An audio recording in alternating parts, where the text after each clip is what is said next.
R Gujarat ન્યૂઝમાં આપનું સ્વાગત છે। માધુપુરા પોલીસ સ્ટેશન વિસ્તારની હદમાં આવેલા રામલાલના ખડ્ડામાં રાત્રે 10:30 વાગ્યાની આસપાસ બે બાઇકો વચ્ચે અથડામણ થતાં અને બે જૂથ વચ્ચે પથ્થરમારો થઈ ગયો હતો। તમે જોઈ શકો છો કે આ મારી નીચે નિશાન છે જે પથ્થરમારા થયા હતા એના નિશાન છે અને અહીંયા ચુસ્ત પોલીસ બંદોબસ્ત ગોઠવી દેવામાં આવ્યો છે। અહીંયા ડીસીપી અને જોન સેક્ટર 1 સાહેબ પણ હાજર હતા અને પોલીસનો ચુસ્ત બંદોબસ્ત વચ્ચે હાલ આ વિસ્તારમાં શાંતિ છે।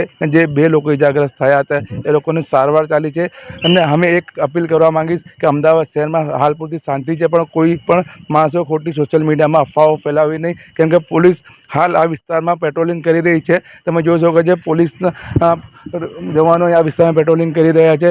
ચુસ્ત પોલીસ બંદોબસ્ત વચ્ચે હાલ આ વિસ્તારમાં શાંતિ છે। રઈસ સૈયદ, અમદાવાદ। સર, શું જે ઘટના થઈ હતી અને અત્યારે પોલીસની કઈ રીતના હવે કંટ્રોલ કરવામાં? રાતના 10:30 વાગ્યાના સુમારે બાઇક ચલાવવા બાબતે બે જૂથો વચ્ચે થોડી અથડામણ જેવું થયેલું, જેમાં પથ્થરમારાનો પણ સહેજ બનાવ બનેલો છે।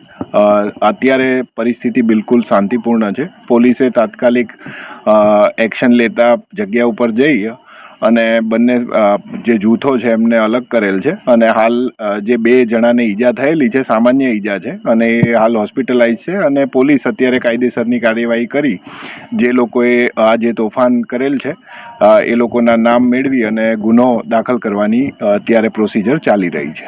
સાહેબ, કેટલા વાહનોમાં તોડફોડ થઈ છે?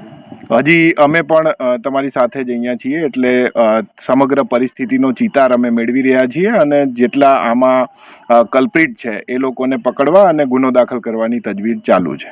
ઓકે।